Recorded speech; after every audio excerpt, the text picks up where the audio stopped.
बोधिसत्व परमपूज्य डॉक्टर बाबासाहेब आंबेडकर यांच्या पवित्र आणि पावन स्मृतीला त्रिवार अभिवादन। तमाम बौद्धाची मातृसंस्था बुद्धिस्ट सोसायटी भारतीय बौद्ध महासभा संस्थेच्या संरक्षक महाकाश कमल आंबेडकर यांचे धम्मकार्याला सैन्याचे भारतीय बौद्ध महासभा संस्थेचे कार्याध्यक्ष ट्रस्टी व समता सैनिक दलाचे राष्ट्रीय अध्यक्ष डॉक्टर भीमराव आंबेडकर यांचे धम्मकार्याला सैन्याचे भारतीय बौद्ध महासभेचे मुंबई प्रदेशच्या वतीने अत्यंत स्तुत्य अशा वर्षावास प्रवचन मालिकेचे आयोजन केलेले असतं।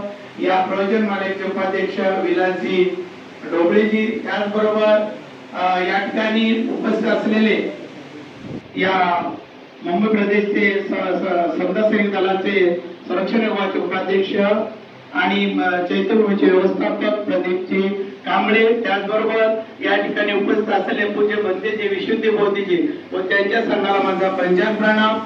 त्याचबरोबर या ठिकाणी उपस्थित असलेले प्रशिक्षण विभाग सचिव आणि प्रचार आणि पर्यटनचे उपाध्यक्ष बनसोडेजी, त्याचबरोबर यशवंतसिंग गांगुर्डेजी सर्व, आणि जे आपले धम्माचं जे किंवा आपलं स्टोअर आहे त्याचे मिलिंदजी कदम आणि आपण सर्व या ठिकाणी सर्व जिल्ह्याचे मुंबई प्रदेशचे सर्व पदाधिकारी आणि बौद्धाचार्य प्रशिक्षणार्थी सर्वांना माझा सविनय जय भीम।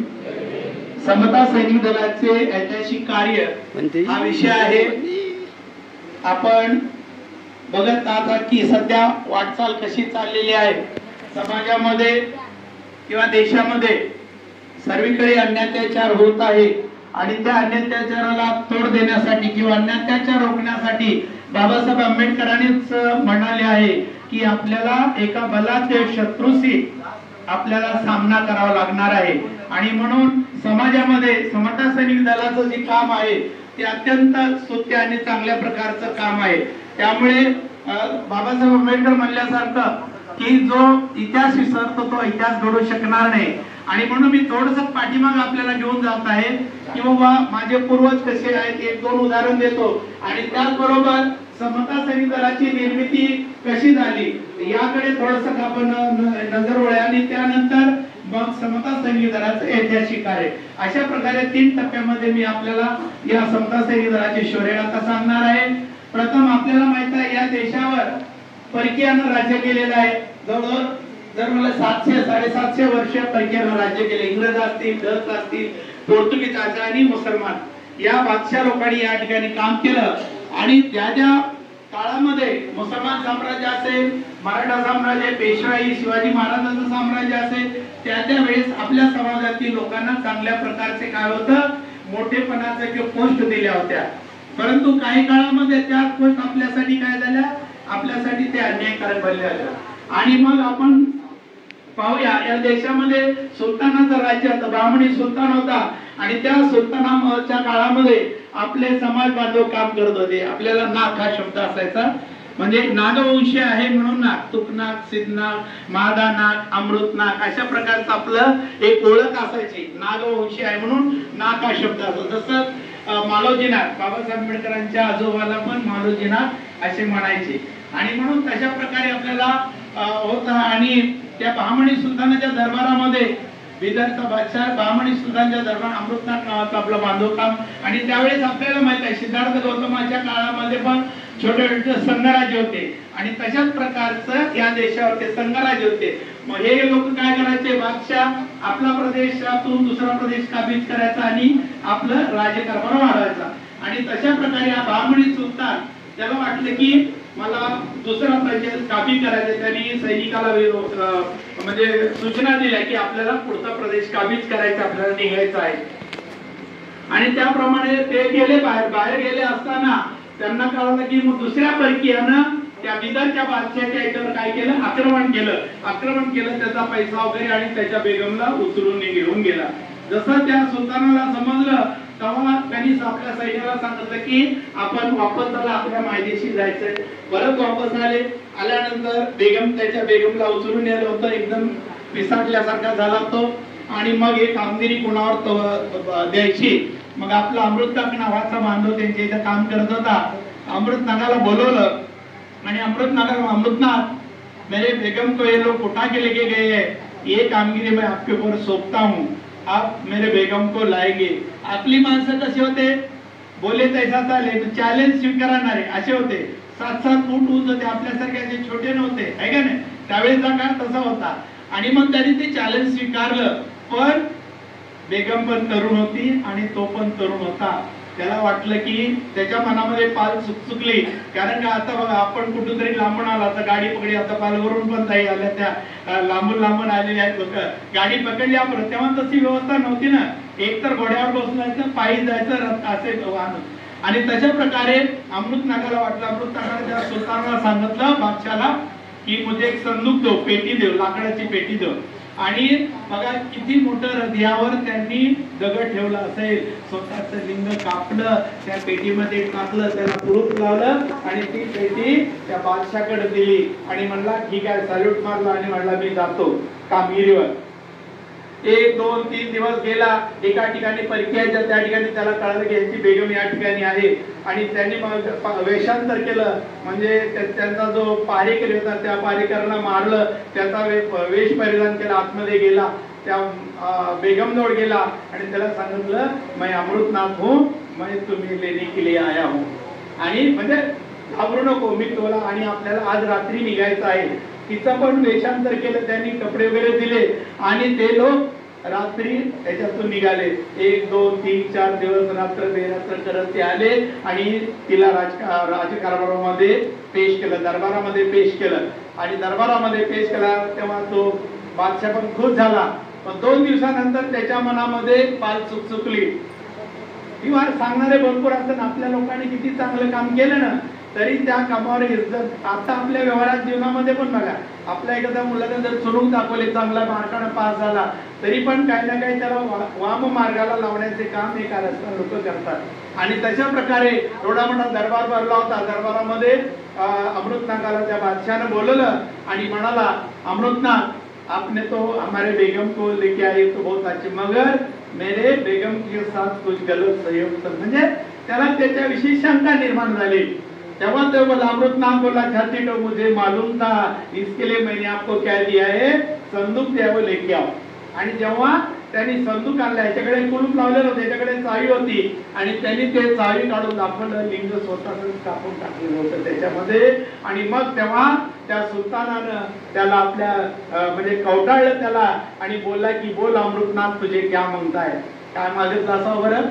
आताच्या जर पुढाऱ्याला एखाद्या पक्षानं म्हणाला, बोल तुला काय पाहिजे माग, तू चांगलं काम केलंस किंवा नाही केलं तरी काय मागेल तो, समाजासाठी मागणार कोण, काय कोणी समाजासाठी मागणार नाही. पण त्या अमृतनाथ बोलले, अगर आपको देना है तो मेरे समाज के लिए दो, मुझे कुछ नहीं चाहिए. आणि तेव्हा आपल्याला 52 हक्क मिळाले, मोठमोठ्या दरबारामध्ये आपल्याला पोस्टिंग झाल्या. आणि तेच 52 हक्क पेशवाईच्या काळामध्ये गळ्यामध्ये मडकं आणि पाठीला म्हणजे पाश बनले.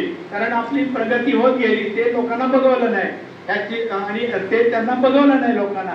आणि तेच नंतर पेशवाईच्या काळामध्ये. दुसरं एक उदाहरण देईन, पुणे आहे, पुणे जिल्ह्यामध्ये पुरंदर तालुका आहे आणि त्या ठिकाणी पेठ नावाचं गाव आहे. तिथं पण बिदरचा बादशाहच राज्य होतं. तर आपल्याला माहिती आहे का की मातीचे बुरुज असायचे गावाकडे. आता काय ते सगळे निस्तेनाबूत झाले. त्या बुरुजाला काय करायचे, असे खिडक्या पाडायचे आणि या बाजूनं तो काना चालवायचा खिडक्यामधून, म्हणजे परकी आले की त्याच्यावर इकडून दार उघडा, अशा प्रकारचं ते बुरुज तयार करत होते. परंतु बुरुज तयार करत असताना तो काय करायचा, ढासळायचा, कारण मातीच होती ना, त्याच्यासारखं काही टेक्निशियन नव्हतं तेव्हा, किंवा असलं तरी उपयोग. मग तेव्हा, आणि तुम्हाला माहित आहे की मुसलमान लोक अंधश्रद्धाळू आहेत, मग त्यांचा फात्या बोलणाऱ्या त्यांनी सांगितलं की हे जर तुला बुरुज पूर्ण करायचा असेल, प्रथम पुत्र आणि त्याची बायको याला तू काय कर, जीवदान दे याच्यामध्ये, तर तुझा हा. आणि त्यावेळेस बहरनाक नावाचा आपला बांधव होता, त्याच्या मुलाचं लग्न होतं. लग्न म्हणजे आताच्या सारखे डीजे वगैरे नव्हते लग्नाला, आहे का रे, काठीला वगैरे हे बांधायचे, कपडा वगैरे, त्या उजेडात लग्न व्हायचे ते. आणि तशा प्रकारे मग बहरनाकानं ते चॅलेंज स्वीकारलं. आणि बघा त्यांनी पण किती हृदयावर दगड म्हणजे ठेवला त्यांनी, म्हणजे किती, म्हणजे आपले लोक म्हणजे एकदा बोललेली गोष्ट ते मागे फिरू नाही करायचे. आणि त्यांनी आपल्या मुलाची वरात ते आपल्या घरी नेता सरळ त्यांनी त्या बुरुजाकडे नेली आणि स्वतःच्या मुलाला आणि नववधूला म्हणजे सुनेला त्याच्यामध्ये गाडलं गेलं आणि त्याच्यानंतर तो बुरुज पूर्ण झाला.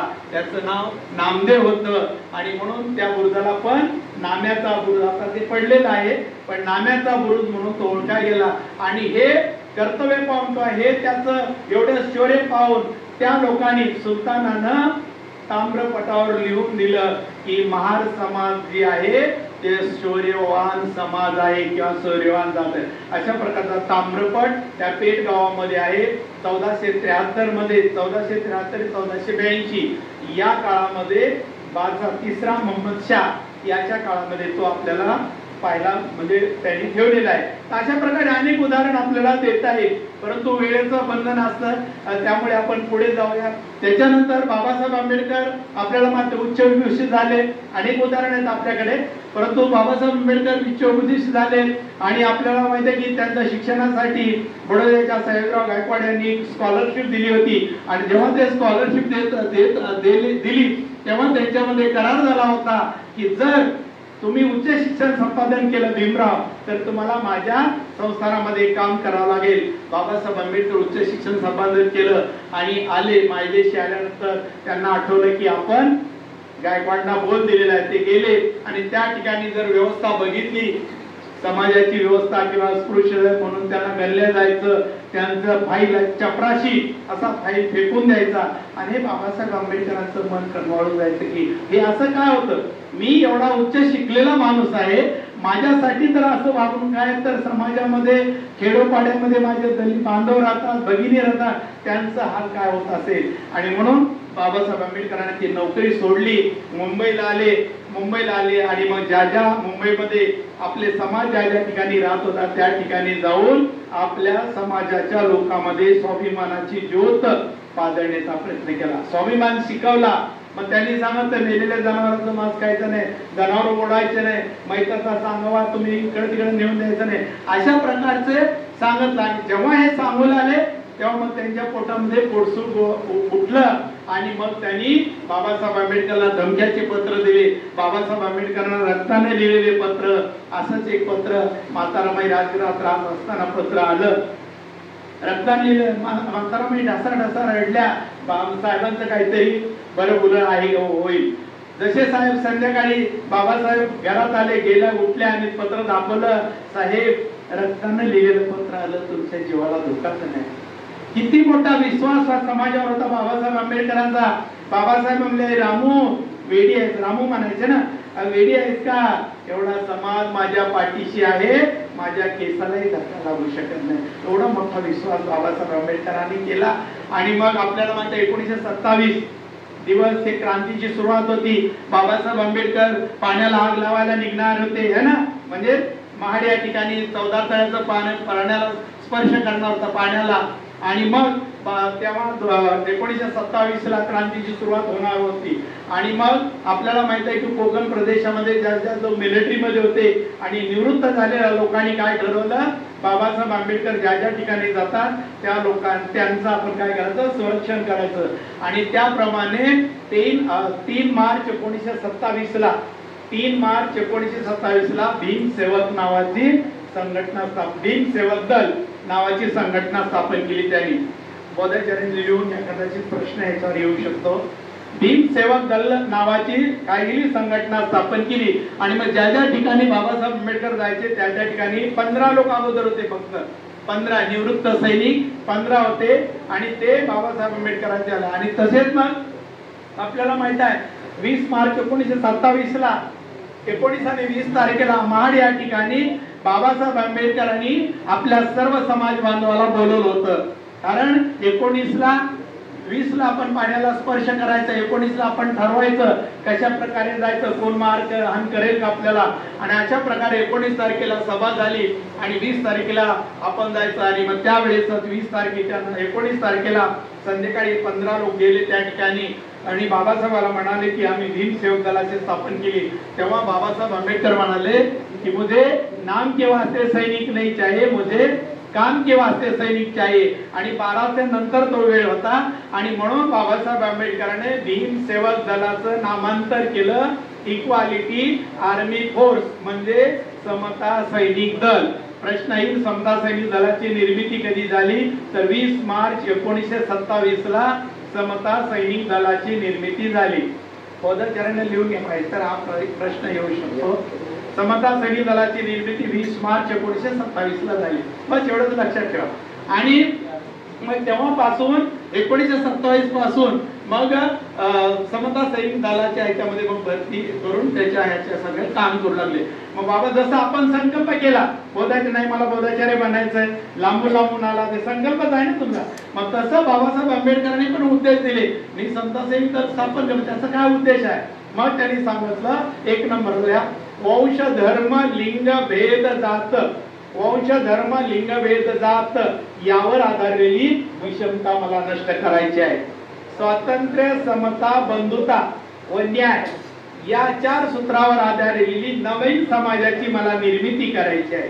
नंतर बाबासाहेब आंबेडकर म्हणतात अंधश्रद्धामुक्त समाजाची निर्मिती मला करायची आहे. पुढे बाबासाहेब आंबेडकर म्हणतात व्यसनमुक्त समाजाची निर्मिती मला करायची आहे, म्हणून मी समता सैनिक दलाची निर्मिती करत आहे.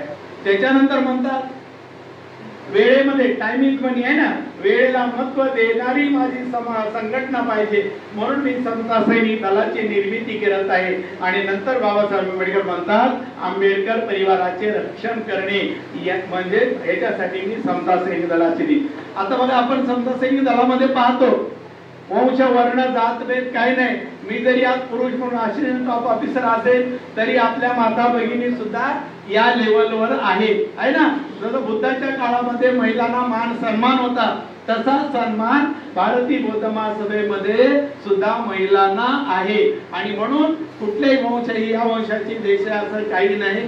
दुसरं स्वातंत्र्य समता बंधुता आणि न्याय यासाठी म्हणजे आम्हाला स्वातंत्र्य आहे का आता या काळामध्ये सांगा. महाराष्ट्रामध्ये पण जातीवादी सरकार आहे, दिल्लीमध्ये पण जातीवादी सरकार आहे. आपल्याला जे स्वातंत्र्य बाबासाहेब आंबेडकरांनी आम्हाला दिलं होतं त्या स्वातंत्र्यावर गदा येत आहे ना. आपल्या घटना पण म्हणतात आम्हाला बदलायची आहे, म्हणजे आम्ही स्वातंत्र्य आहो का? आपण स्वातंत्र्यामध्ये सध्या नाही आहे. फक्त ते काय की म्हणतात ना वेगळी भूमिका सरकारची चाललेली आहे. त्याच्यानंतर पुढे अंधश्रद्धामुक्त समाजाची निर्मिती मला नको आहे किंवा मी अंधश्रद्धा मुक्त समाज मला निर्माण करायचा आहे.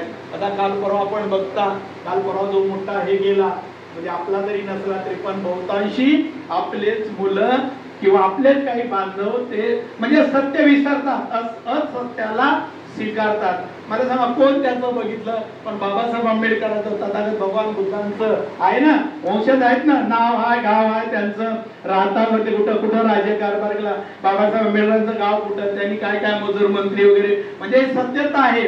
पण आपली माणसं सुद्धा काही सत्यता विसरतात, अंधश्रद्धेच्या पाठीमागे लागतात. आजकाल आपण बघता ताप जरी झाला मुलाला 5-5, 6-6 दिवस ताप म्हणजे ताप येतो. मग आपण जर एखादं म्हणलं की नाही आता ताप आहे ना, म्हणून जर आम्ही जर एखाद्या देवाधर्माकडे गेलो किंवा कशाकडे गेलो बाबा बुवाकडे जर गेलो त्यामुळे ताप राहणार आहे का? नाही राहणार. आणि म्हणून हे आम्ही लक्षात घेतलं पाहिजे की अंधश्रद्धा आपल्या मनातून काढली पाहिजे.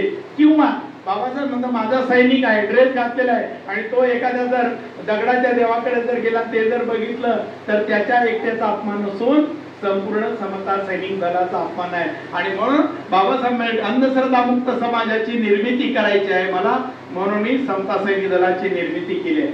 व्यसन मुक्त समाजाची निर्मिती करायची आहे ना. पहिले व्यसनाधीन लोक होते, घरामध्ये खायला नसलं तरी चालेल पण बिडी काडी म्हणा किंवा ते काय काय गुटखा वगैरे वगैरे सगळं खायचे. आज सुद्धा समाजामध्ये लहान मुलं पाहतो आम्ही, शाळेत जाणारे मुलं गुटखा वगैरे खातात. आणि ही जबाबदारी आपली आहे, माता भगिनीची आहे, बांधवाची आहे. आपण आपल्या मुलाला पाहिलं पाहिजे, लक्ष ठेवलं पाहिजे.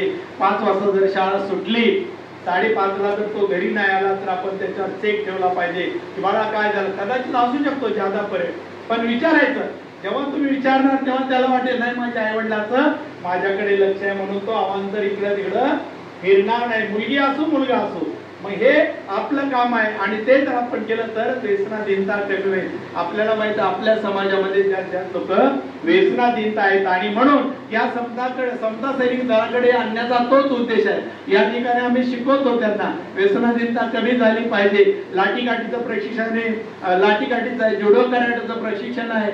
आजकाल आपण बघता जर आमची महिला भगिनी 7 वाजले तर घरी व्यवस्थित सुखरूप येते का नाही सगळ्यांना धास्ती असते आहे ना.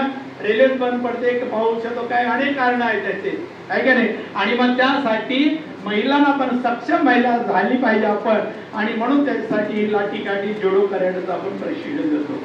आणि त्याच्यामुळे आपण लक्षात घेतलं पाहिजे की व्यसनापासून आपण दूर राहिलं पाहिजे. त्याच्यानंतर सेवेत तत्पर राहिलं पाहिजे, वेळेला महत्व दिलं पाहिजे, आहे का नाही. समजा आपले वंदना होते 7:30ला सुरू, आपण 7:30-8ला येऊन जमेल का, नाही जमणार, आहे का नाही. तर वेळेचा किंवा या गोष्टी तुमच्या सामाजिक जीवनामध्ये किंवा आपण जीवन जगता त्याच्यामध्ये पण एखाद्या ऑफिसमध्ये तुम्हाला जायचं आहे, एखाद्या तुम्हाला चांगल्या प्रकारच्या नोकरीसाठी इंटरव्ह्यूला तुम्हाला जायचं आहे समजा, आणि 10चा टाइम दिलेला आहे, हा मग तो नाव करणार, कदम म्हणणार, नाही नेक्स्ट बोलणार, आहे ना. किंवा आईने बोलणार, नाही आलं नेक्स्ट बोलणार. नेक्स्ट म्हणजे जर तुम्ही त्या ठिकाणी वेळेवर नाही गेला तर जर तुमच्यावर जर चांगल्या प्रकारची नोकरी मिळाली असती, त्या नोकरीला आपल्याला काय करावं, मुकावं लागणार आहे. आणि म्हणून वेळेचं भीमराव साहेब कार्यक्रमाला येणार आहे, 4चा टाइम आहे. समता सैनिक दलाच्या सैनिकांना 3 वाजता हजर राहिलं पाहिजे. मी किती 6 वाजता मला बोललाय लोक येणं कसं आला, कारण कसं वेळेला महत्व दिलं पाहिजे. हे तुम्ही व्यवहारामध्ये पण केला तरी तुम्हाला उपयोगाचं आहे. आणि त्याच्यानंतर काय बोलले, आंबेडकर परिवाराचे रक्षण करणे. आंबेडकर परिवार म्हणजे फक्त बाबासाहेब आंबेडकरांचे नातू एवढाच मर्यादित अर्थ नाही, तर बाबासाहेब आंबेडकरांनी जे जे निर्माण केलेले आहे त्याचं रक्षण तुम्हाला आणि मला करायचं आहे. म्हणजे इम्प्रुव्हमेंट ट्रस्ट असेल, शेड्यूल कास्ट फेडरेशन आहे, भारतीय बौद्ध महासभा आहे, पीपल एज्युकेशन सोसायटी आहे, चैत्यभूमी आहे, आंबेडकर भवन आहे, राजगृह आहे, अशा ज्या बाबासाहेब आंबेडकरांनी निर्माण केलेल्या संस्था आहेत याचं रक्षण तुम्हाला आणि मला. आज समजा जर याच्यावर जर कोण घालाघाला आला, इतर समाजाचा माणूस वाचवणारा गेला, तुम्हाला आणि मलाच वाचवायचं आहे. आणि म्हणून अशा प्रकारे बाबासाहेब आंबेडकरांनी उद्देश दिले. आणि आपल्याला माहित आहे समता सैनिक दलाच्या सैनिकांना त्यांचं ऐतिहासिक कार्य जर पाहिलं तर शेड्यूल कास्ट फेडरेशनच्या ध्वज, अगोदर आपल्याला ध्वज नव्हता, जवळजवळ 1945 पर्यंत समता सैनिक दलाला ध्वज नव्हता. तर शेड्यूल कास्ट फेडरेशनच्या ध्वजावर समता सैनिक दलाचं काम चालायचं. आणि आपल्याला माहिती फेडरेशन नागपूर या ठिकाणी होतं, त्या नागपूरला पण आपल्या समता सैनिक दलाच्या सैनिकांना त्या ठिकाणी काम केलं. नंतर मग बाबासाहेब आंबेडकरांनी जरी 1927ला समता सैनिक दलाची स्थापना केली असेल तरी 1945ला 6 मे 1945ला समता सैनिक दलाची घटना आणि समता सैनिक दलाचा ध्वजाची निर्मिती झाली आहे. म्हणजे 17-18 वर्ष ध्वज निर्माण होऊ शकला नाही, म्हणजे कार्यकर्त्यांनी 18 वर्ष ध्वज निर्माण होऊ शकला नाही, म्हणजे कार्यकर्त्यांनी काम केलं नाही.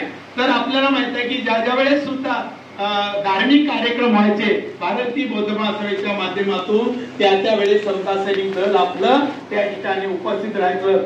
आपल्याला माहिती आहे 1927 नंतर 1935ला बाबासाहेब आंबेडकरांनी येवला या ठिकाणी आपल्या सर्व समाज बांधवाला बोलवलं होतं आणि त्या ठिकाणी घोषणा केली. आणि ह्या ऐतिहासिक कामाला सुद्धा समता सैनिक दलाचे सैनिक आले होते. अफाट असा अथांग असं आपलं जे आपल्या समाजाचे लोक होते, नागपूर गोंदिया एवढ्या लांबून लोक आले होते. आणि त्या ठिकाणी सर्व रक्षण जे आहे ते समता सैनिक दलानं, बाबासाहेब आंबेडकर म्हणाले की मी एक निर्णय घेतलेला आहे आणि मी कुठले तरी दरीत, परंतु आज त्याचं जरी महत्व तुम्हाला कळालं नसेल तरी पुढे चालून तुमच्या मुलाबाळांना त्याचं महत्व कळेल. आणि ते जर आज आम्ही स्वीकारलं तर नाही तर आपली पुढे येणारी आपली पिढी म्हणेल की माझ्या बापानं माझं काही चांगलं केलं नाही. आणि म्हणून मी चांगला धम्म तुमच्या पुढे किंवा एका वेगळ्या धर्मामध्ये मी तुम्हाला नेणार आहे म्हणून घोषणा केली की माझा जन्म जरी हिंदू धर्मात झाला असेल तरी मी हिंदू धर्मामध्ये मरणार नाही. आपल्याला माहित आहे सगळ्यांना 1935ला 13 ऑक्टोबर 1935ला बाबासाहेब आंबेडकरांनी म्हणजे घोषणा केली. त्याच्यानंतर पुढे आपल्याला माहित आहे नागपूर या ठिकाणी दीक्षाभूमी, त्या ठिकाणी मी करोडोचा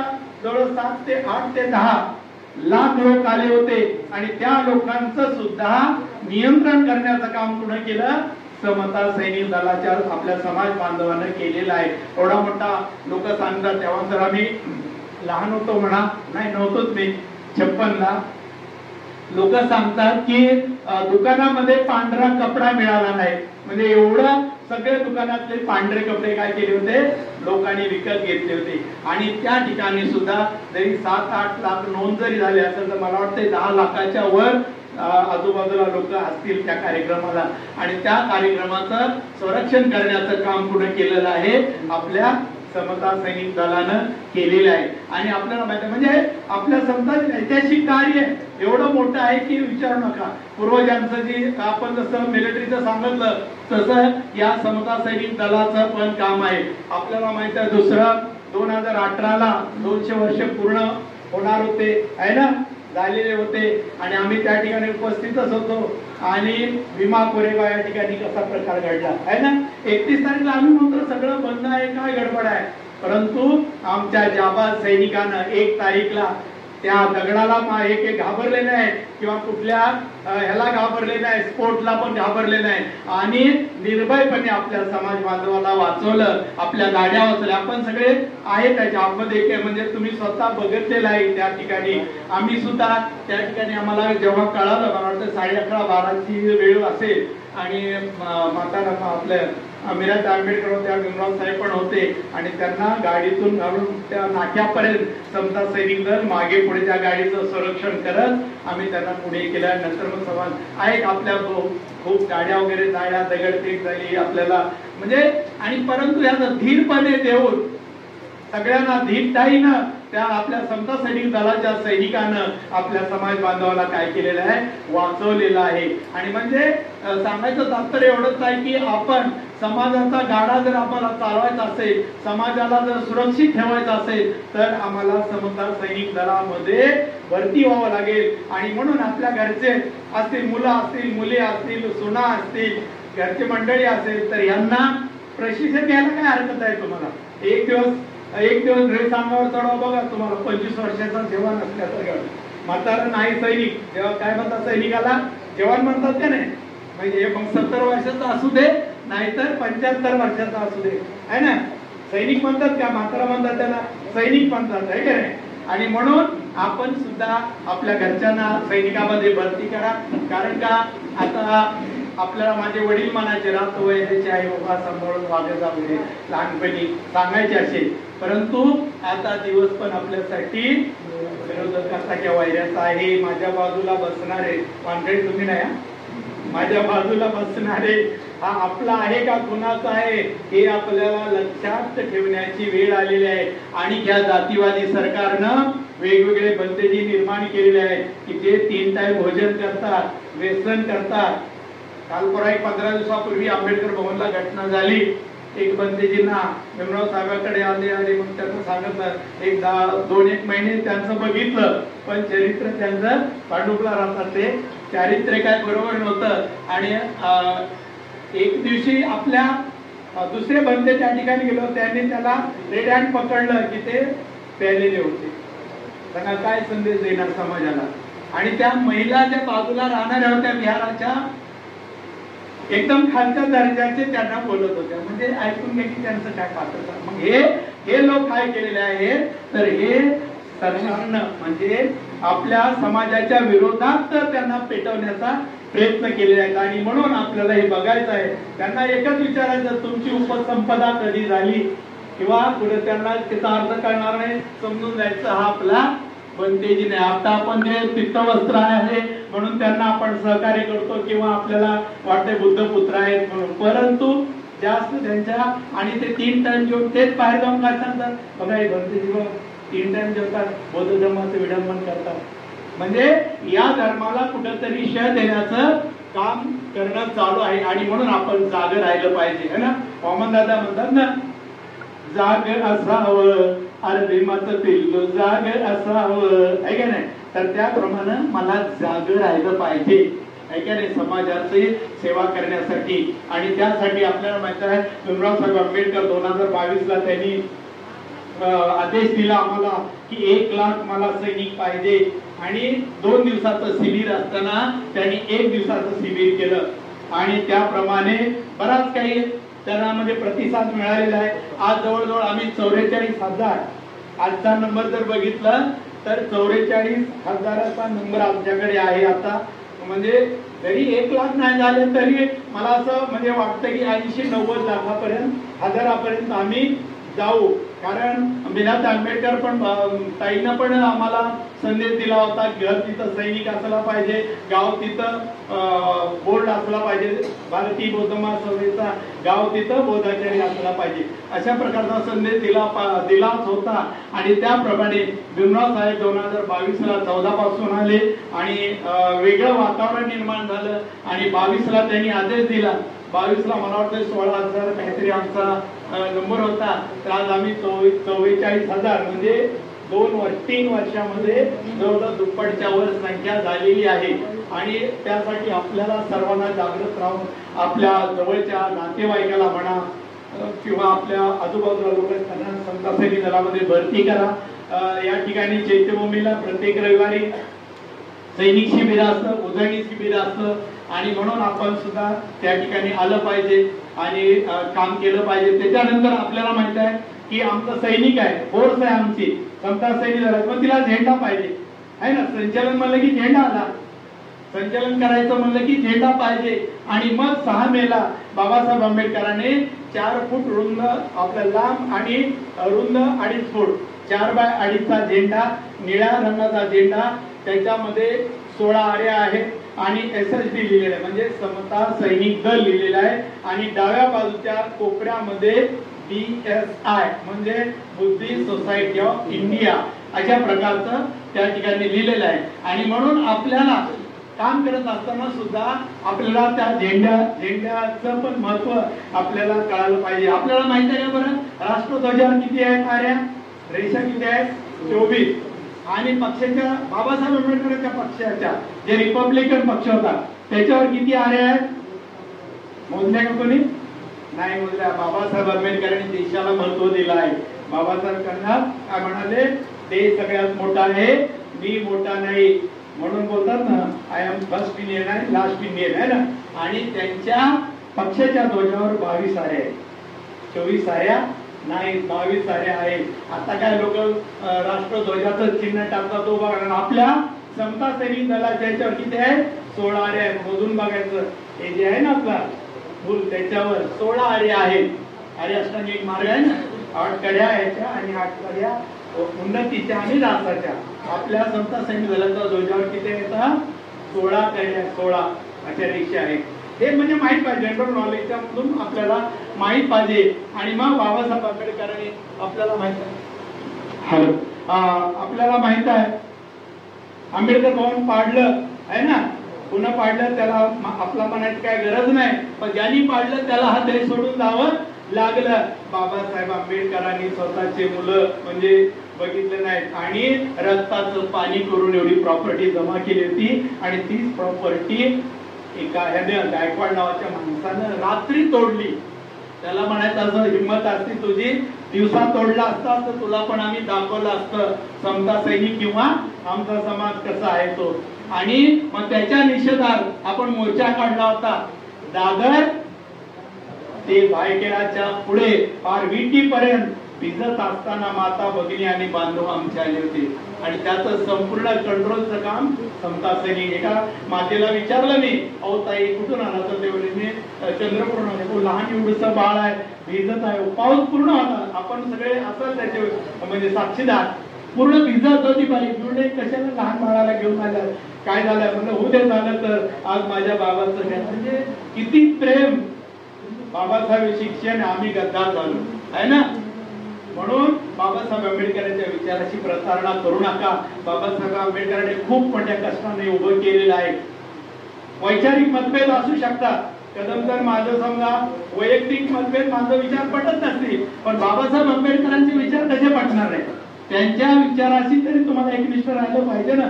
पण आम्ही नाही, हम बडा, मै बडा आणि कुठेतरी शह देण्याचं काम होत आहे. आपल्याला माहित आहे विधानसभेला, आपल्या लोकसभेच्या वेळेस सुद्धा आम्हाला आदेश दिले होते. मी 20 दिवस एका जिल्ह्यामध्ये होतो, प्रयत्न केला बाळासाहेब आंबेडकरांच्या आम्ही सभा बघितल्या, लाखो 2-2 लाखाच्या बघितला, लोकांच्या पायाखालची म्हणजे एकतर पक्षाच्या पायाखालची जमीन हादरली होती है ना. संता सैनिक रात्रंदिवस त्यांच्या सोबतच होत.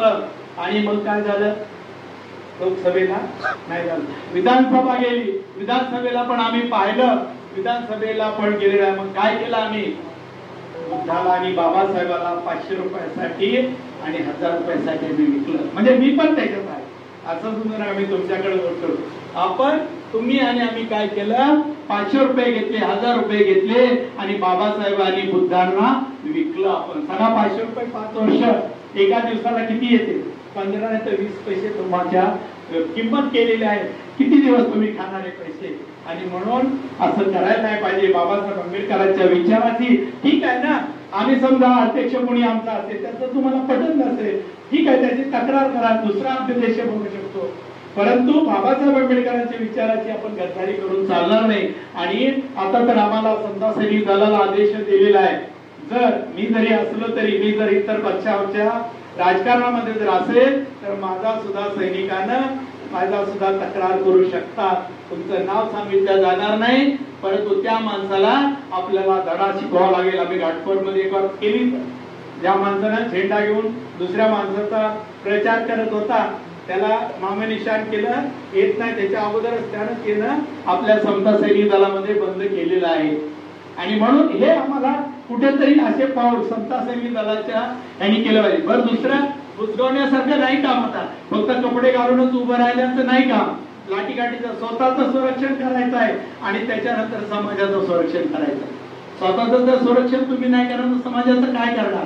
आणि म्हणून भीमराव साहेब आंबेडकर यांच्या कार्यामधून किंवा त्यांच्या मार्गदर्शनामध्ये आपण समता सैनिक दलाला लाठीकाठीचं प्रशिक्षण देतो, जुडो कराटेचं प्रशिक्षण, महिलांना पण जुडो कराटेचं प्रशिक्षण देतो. एवढंच नव्हे तर समता फोर्स 2024 ला भीमराव आंबेडकर साहेबांनी पहिला प्रथम जवळपास 55 ते 57 लोक होते.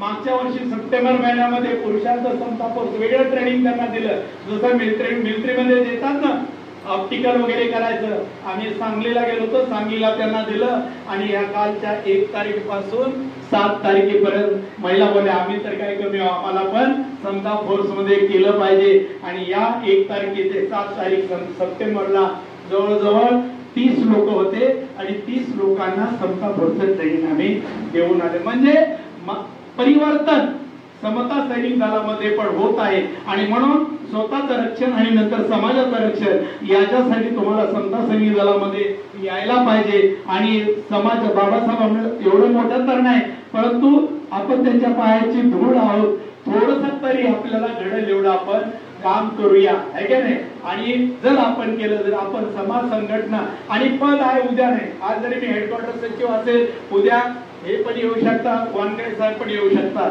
पण गौण आहे, परंतु समाजाची बांधिलकी असली पाहिजे. आणि समाजाची जर बांधिलकी असेल तरच आपण काही करू. आता तुम्हाला अगोदरचा काळ असा होता, सैनिकाला म्हणायचे पुढच्या नाव गादी उचल, असं आता तुम्हाला कोण बोलत नाही, कारण का आता क्वालिटी झालेली आहे ना. आता सैनिक दिसतो कसा, बँड बघा, एकमेव असा बँड देशामध्ये म्हणा किंवा मिलिटरी सारखा बँड आपल्याकडे तयार झालेला आहे.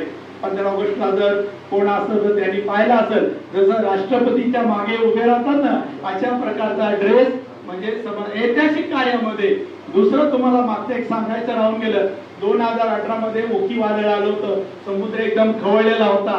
मी ड्युटी ऑफिसला असतो, तिकडून PSI मला वाटतं साहेब SP कोणतरी होते, त्यांनी फोन केला की अरे म्हणले इकडं सैनिक पाठवा, आणि इकडे दुकानामध्ये खाली लागायचे ना, आणि सगळे अमूल्य असे ग्रंथ आपले बाबासाहेबांचे, गाडगे महाराजांचे, बुद्धांचे असतील, पेरियारचे असे ग्रंथ वगैरे दुकानं लावायचे ते. आणि आपली मग सैनिक जवळजवळ 50 ते 60 सैनिक या ठिकाणी गेले, स्वतःचा जीव धोक्यात घातला आणि पाण्यातून जे आपलं वाङ्मय होतं, अमूल्य असं वाङ्मय होतं, म्हणजे पुस्तक होते, ते पलीकडे नेऊन म्हणजे पलीकडच्या बाजूला टाकले आणि ते वाचवले. म्हणजे हे ऐतिहासिक आपल्या समाजाचं काम आहे. जसं आंबेडकर भवनला राजगडला पण एक माते फिरून केलं, त्या ठिकाणी पण. आणि आता सुद्धा आपण समता सैनिक दलाचं सैनिक रात्रंदिवस जरी म्हणलं तरी काम करण्यासाठी काय असतं, तत्पर असतं. आणि म्हणून आपल्याला विनंती आहे, नवीन बोधाचार्य आपण होणार आहात, हॉल तुम्ही त्याच्याबद्दल काही पास व्हाल 100%. मी तुम्हाला म्हणजे विश्वास देतो तुम्ही पास होणारच. फक्त ते तुमच्याकडे लिहून दिलेला आहे तो अभ्यास तुम्ही करायचा आहे, बाकी वाचण्याची गरज नाही, तुम्ही पास व्हालच. फक्त बाबासाहेब आंबेडकरांच्या विचाराची फक्त काय करू नका, प्रतारणा करू नका. नाही, कारण उद्या मी प्रत्येक वेळेस बघतो कसं असतंय, मी सैनिक झालो आणि कसं समजा मी सेनेचा आहे, दुसरे आहे, ते दुसरे हे आहे, बाबासाहेब आंबेडकरांची जयंती आम्हाला करायची आहे. मी जर म्हणालो हो वानखेडे साहेब तुमच्याकडे सैनिक आहेत, 1000 रुपये देतो, मला बाबासाहेब आंबेडकरांची हे जयंती आहे, सैनिक द्या, मग आम्ही गेलं पाहिजे का त्या ठिकाणी? गेलं पाहिजे का? मी सेनेवाला आहे ना, गेलं पाहिजे का? नाही गेलं पाहिजे. फक्त भारतीय बौद्ध महासभेची जर जयंती असेल, हा तुम्हाला मित्र आहोत, ओळखा माझी, सिव्हिल कपड्यावर जाऊ शकता, परंतु ड्रेस घालून आपण इतर पक्षाच्या जयंतीमध्ये जायचं नाही. कारण का गेला तुझ्या काय कमी जास्त झालं तर आपल्यावर तो दोष लागू शकतो. अशा प्रकारे समता सेनेला खूप असं ऐतिहासिक कार्य आहे. चैत्यभूमीला पण या ठिकाणी ड्युट्या देतात निशुल्क.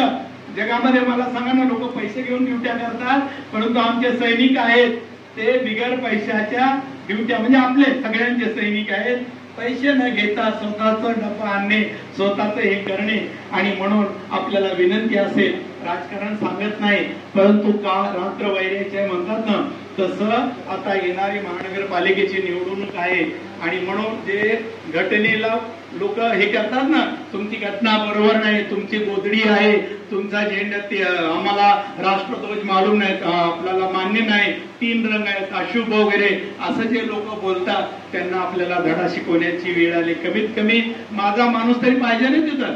एवढा तो बोलला, तो नीच माणूस है ना, क्या करता आंबेडकर आंबेडकर आंबेडकर इतना अगर किसी भगवान का असं काहीतरी बोलला तो. एक आमचाच नीच माणूस काय बोलतो, आमचाच एक माणूस तो काय बोलतो की ऐसा बोलाय नाही. म्हणजे बघा किती लोक आहेत, म्हणजे त्यांच्या खालचे माकड बनलेले आहेत ना ते. आणि म्हणून आपल्याला कमीत कमी म्युन्सिपालिटी आहे त्याच्यामध्ये तरी घटनेला मानणाऱ्या लोकांना आपल्याला मतदान करायचं आहे.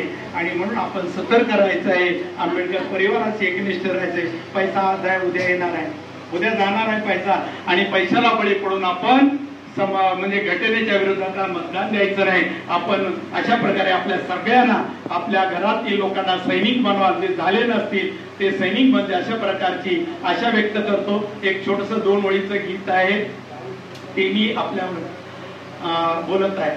रात वैराची आहे झोपेतून जागाता, रात वैराची आहे झोपेतून जागाता जागाता, भीमाच्या सैनिका जरा जपून वागाता, भीमाच्या सैनिका जरा जपून वागाता.